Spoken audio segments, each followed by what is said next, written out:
요 Q&A인데 질문이 간단하네요, 이거는요. 네, 한번 읽어볼게요. 갭 투자 시 부동산 보유 기간 설정. 보통 일반 과세 기준이 되는 2년을 기본으로 하는데 그렇죠. 춘희님과 마리님의 갭 투자 부동산 보유 기간 설정의 기준이 궁금하답니다. 네네. 그리고 물건은 각 지방에 쏠려서 매입하는 것이 좋은지 아니면 각 지방별로 주식처럼 분산 투자하는데 유리한지도 궁금합니다. 늘 많은 것을 배우고 있어서 감사하게 생각을 합니다. 네, 감사하게 들어주셔서 감사합니다. 네.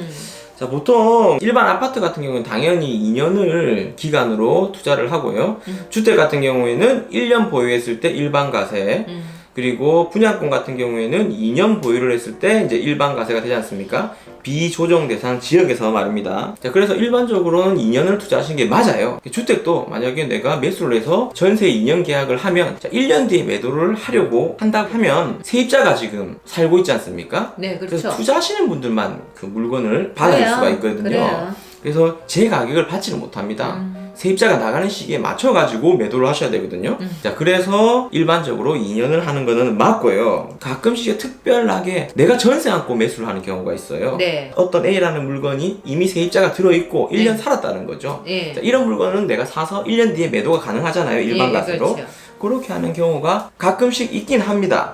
하지만 그런 경우가 아니라면 2년을 보유하신다고 보면은 되고요. 그리고 이제 지방으로 이렇게 분산 투자를 하시는 게 좋은지, 한 지역에 집중 투자를 하는 게 좋은지, 자, 이것도 그때 상황마다 다 다릅니다만은 리스크를 줄이려고 하면은 오를 만한 지역에 시기적으로 다르게 분산 투자를 하는 게 좋습니다. 자, 좋은데 투자를 하다 보면 이렇게 돼요. 이 지역은 좀 더 인구도 많고 광역시고 아니면 특별시고 그렇기 때문에 좋은 지역인데 투자하기가 지금 적기다. 다시 돌아오려고 하면 한 10년은 걸릴 것 같다. 이런 경우는 조금 더 이 지역은 좀 많이 사고 나죠. 그러니까 집중적으로. 분산과 집중을 적당하게 섞어서 하는 게 당연히 뭐 좋지 않을까 싶고요. 투자를 하시는 분들은 또 그렇게 됩니다. 이렇게들 보통 많이들 하시죠. 네네, 네. 그렇죠.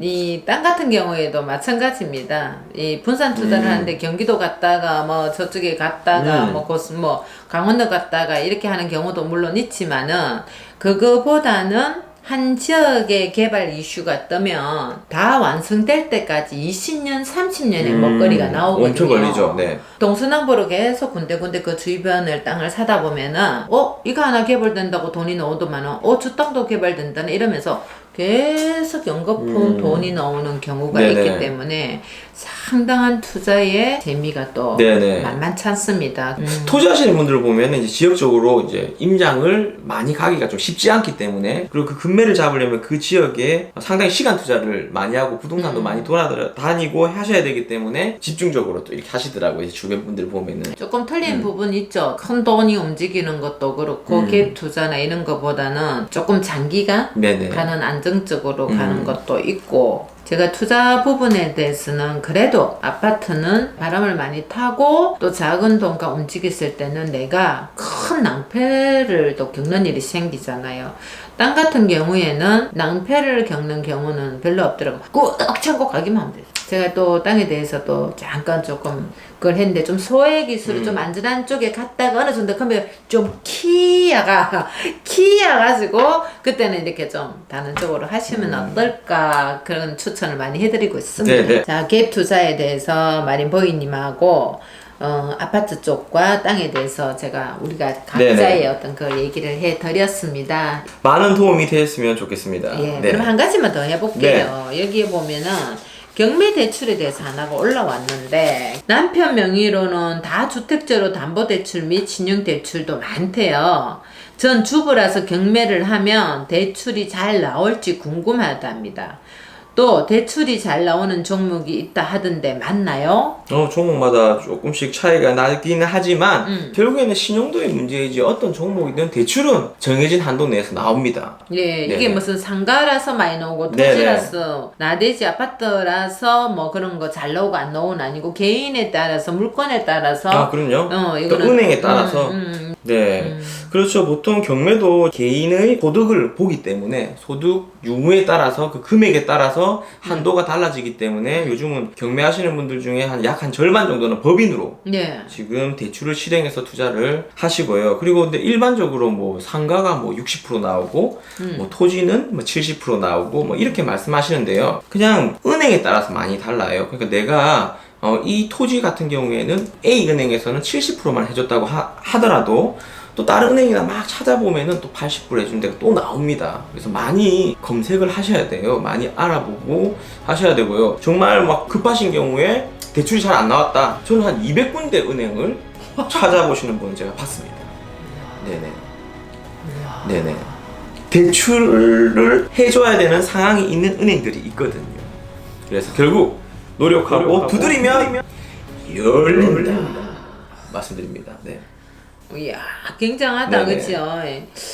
근데 제가 일반적으로는 얘기를 하면 대출도 어느 정도 내가 정말로 이거 책임지고 있을 때 하셔야 됩니다. 왜냐하면 이걸 잘못하면 네. 내가 그나마 가지고 있던 소에 잃어버린다고요. 낭패를 보는 경우가 생기기 때문에 네네네. 추천해드리지는 네네네. 않아요, 사실은. 그래서 땅 살려고 하시는 분들 뭐 대출이 얼마래요? 이렇게 얘기를 묻는데 대출 됩니다. 40% 정도. 땅의 지목에 따라서 요거는 조금씩 다릅니다. 농림이냐 가수원이냐 대지냐에 따라서 요것도 조금씩 정해지고 하는데 한 30% 정도는 대출을 좀 받고 갚아 나가면서 내 돈을 만드는 거예요, 다. 그럴 자신이 있다면은 그런 거 아닌 거는 조금 생각해 볼 네네. 문제라고 맞습니다. 생각합니다.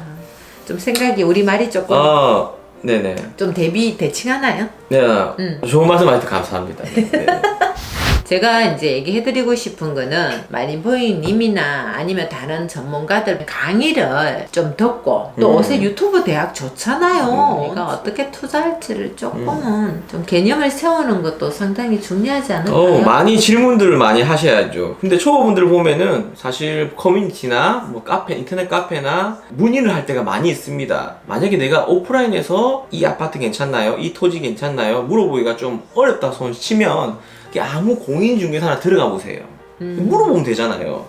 근데 제가 볼 때 손해를 보는 많은 분들이 잘 모르면서 그냥 내 생각이 맞다고 생각하고 생각을 적게 하고 그냥 지르신 분들이 손해를 많이 보더라고요. 그래서 항상 투자를 하시기 전에는 조언들을 많이 얻으시라 라는 말씀을 드리고 싶습니다. 예, 아파트나 건물 쪽으로는 마린보이님한테 조금 많이 도움을 받으시고요. 또 땅에 투자하시고 싶은 안전하게 투자하신 분들은 저한테 좀 도움을 받으시고, 그리고 땅 공부도 조금 하시면은 입지를 할 수 있어요. 네네. 도시가 어떻게 개발되고 산업단지가 어떻게 되고 우리나라 개발이 전체적으로 어떻게 이루어지는지를 꼭 알게 기초를 좀 닦는다고 해야 되나요? 근간을 알게 되면은 아파트 투자, 오피스텔 투자 이런 것도 도움을 받을 수 있습니다. 네네. 입지를 잘 보니까요. 그런 걸로 좀 도움을 드린다고 마린보이님하고 이 영상을 찍는데 좀 부족하더라도 저희들한테 가지고 있는 여러 가지 좋은 점을 본인들 걸로 만들으셔가지고 투자해서 돈 버는 쪽으로 많이 활용하시기를 정말 간절히 바랍니다. 네. 오늘은 여기까지 하겠습니다. 네, 감사합니다. 다음 시간에 또 뵙겠습니다. 또 만나요.